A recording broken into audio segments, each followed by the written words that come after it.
আপনি আসবেন, আপনার দেশ, আসেন না কেন? 50টার মতো এজেন্সি আমরা লাইসেন্স ক্যান্সেল করেছি। সেই পদোন্নতি যারা বঞ্চিত হয়েছেন তাদের বিষয়গুলোকে আমরা সহানুভূতির সাথে আমরা বিবেচনা করছি। অন্তর্বর্তীকালীন সরকারের প্রধান উপদেষ্টা ডক্টর মোহাম্মদ ইউনূসের সঙ্গে সোমবার বৈঠকে বসেছিলেন তার অধীন 25 মন্ত্রণালয়ের জ্যেষ্ঠ সচিব ও সচিবরা।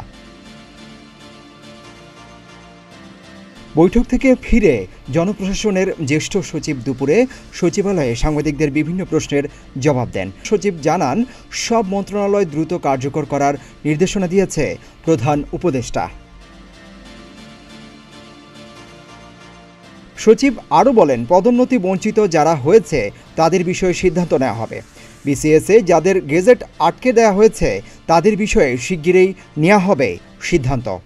জনপ্রশাসন মন্ত্রণালয় থেকে যে over the last 15 to 16 years যে সকল বিসিএসের ব্যাচের যে পদোন্নতি হয়েছে সেই পদোন্নতি যারা বঞ্চিত হয়েছেন তাদের বিষয়গুলোকে আমরা সহানুভূতির সাথে আমরা বিবেচনা করছি এবং আমাদের ইতিমধ্যে আমরা কাজ শুরু করে দিয়েছি। হজ নিয়ে ধর্ম বিষয়ক উপদেষ্টা বলেন, সুশাসন ও দুর্নীতি মুক্ত সমাজ গড়তে চাই।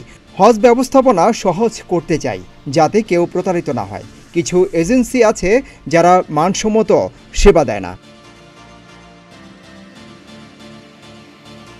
50টার মতো এজেন্সির লাইসেন্স বাতিল করা হয়েছে। যারা অনিয়মের সাথে জড়িত তাদের বিরুদ্ধে ব্যবস্থা নেওয়া হবে বলেও জানান ধর্ম উপদেষ্টা।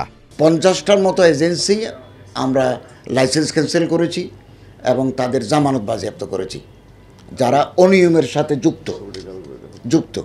আগামী দিনে আমাদের পদক্ষেপ আরও স্বচ্ছ হবে এবং মানুষ যাতে সহজে হজব্রত পালন করতে পারে সে ব্যাপারে আমরা পদক্ষেপ নেব। সম্প্রতি ক্ষমতা ছাড়া দল প্রসঙ্গে বলেন, আওয়ামী একটা বড় দল, অনেক বড় বড় ভালো মানুষ আছে তাদের দলে।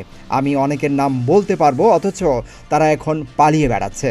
শেখ হাসিনার দেশত্যাগ প্রসঙ্গে স্বরাষ্ট্র উপদেষ্টা আরও বলেন, কেউ তাকে যেতে বলেনি, উনি স্বেচ্ছায় গেছেন, উনি আবার আসুক, তার নাগরিকত্ব তো বাতিল হয়নি। Political party will function like political party.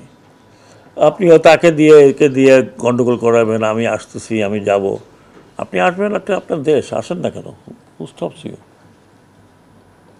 নাগরিকত্ব তো কারো যায়নি। নাগরিক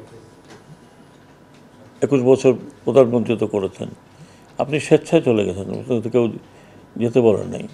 সবশেষে আওয়ামী লীগকে দল গোছানোর পরামর্শ দিয়ে স্বরাষ্ট্র উপদেষ্টা বলেন, দয়া করে দেশকে অরাজকতার দিকে ঠেলে দেবেন না।